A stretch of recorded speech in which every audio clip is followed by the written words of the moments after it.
अस्सलाम वालेकुम जी। लखां दरूद नबीए पाक ते उन्हां दी आल दे उत्ते ਜਿਹੜੇ ਕੋ ਵਿਚਾਰੇ ਆਜ਼ਾਦ ਐਮਐਨਏ ਐਮਪੀਏ ਜਿੱਤੇ ਨੇ ਨਾ, ਉਹ ਹੁਣ ਇਸ ਗੱਲ ਤੇ ਪਰੇਸ਼ਾਨ ਨੇ ਕਿ ਅਸੀਂ ਜਾਣਾ ਕਿੱਧਰ ਨੂੰ ਏ। ਸਾਨੂੰ ਜਿਤਵਾਇਆ ਇਹਨਾਂ ਨੇ ਕਿਵੇਂ ਵੇ ਕਿ ਜਿਹੜੇ ਹਿਸਾਬ ਵਿੱਚ ਉਹ ਜਿੱਤੇ ਨੇ ਹੁਣ ਉਹ ਹਿਸਾਬ ਅੱਗੇ ਹੈ ਕੋਈ ਨਹੀਂ। ਅੱਗੋਂ ਆਪਣੇ ਹਿਸਾਬ ਨਾਲ ਜਿੱਧਰ ਟੁਰਨਾ ਚਾਹੁੰਦੇ ਨੇ, ਜਿੰਨਾ ਵੋਟ ਦਿੱਤੇ ਨੇ ਉਹ ਅੱਗੇ ਆ ਕੇ ਖਲੋ ਜਾਂਦੇ ਨੇ ਕਿ ਇੱਧਰ ਨਹੀਂ ਜਾਣਾ, ਇੱਧਰ ਨਾ ਜਾਣ ਸਦਕਾ ਤੇ ਅਸਾਂ ਤੈਨੂੰ ਜਿਤਵਾਇਆ। ਹੁਣ ਉਹ ਵਿਚਾਰੇ ਪਰੇਸ਼ਾਨ ਹੋ ਕੇ ਇਹ ਪੈ ਵੇਂਦੇ ਨੇ ਕਿ ਸਾਨੂੰ ਇਹ ਧੱਕਾ ਕਿਹਨੇ ਦਿੱਤਾ ਹੈ, ਕਿ ਸਾਨੂੰ ਜਿਤਵਾਇਆ ਇਹਨਾਂ ਨੇ ਕਿਉਂ ਹੈ।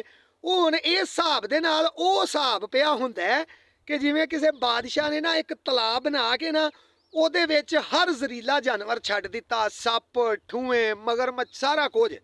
ਇੱਕ ਸਾਲ ਲੰਘਿਆ ਨਾ, ਉਹਨੇ ਹਿਸਾਬ ਲਾਇਆ, ਬਾਦਸ਼ਾਹ ਨੇ ਕਿਹਾ ਹੁਣ ਬੜਾ ਹੀ ਜ਼ਰੀਲਾ ਕੰਮ ਹੋ ਗਿਆ ਤਲਾਬ ਦੇ ਵਿੱਚ।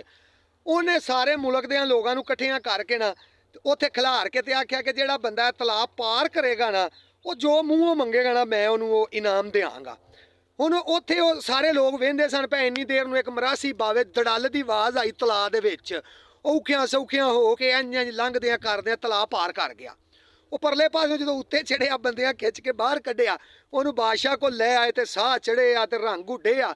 ਸਾਰਿਆਂ ਆਖਿਆ ਬਾਈ ਬੱਲੇ ਬੱਲੇ ਬੜੀ ਗੱਲ ਏ। ਬਾਦਸ਼ਾਹ ਨੇ ਆਖਿਆ ਦੱਸ ਬਾਈ ਕੀ ਇਨਾਮ ਲੈਣਾ ਈ। ਉਹਨੇ ਕਿਹਾ ਤੂੰ ਇਨਾਮ ਨੂੰ ਦਫਾ ਕਰ, ਮੈਨੂੰ ਦੱਸੋ ਮੈਨੂੰ ਧੱਕਾ ਕਿਹੜੇ ਬੰਦੇ ਨੇ ਦਿੱਤਾ।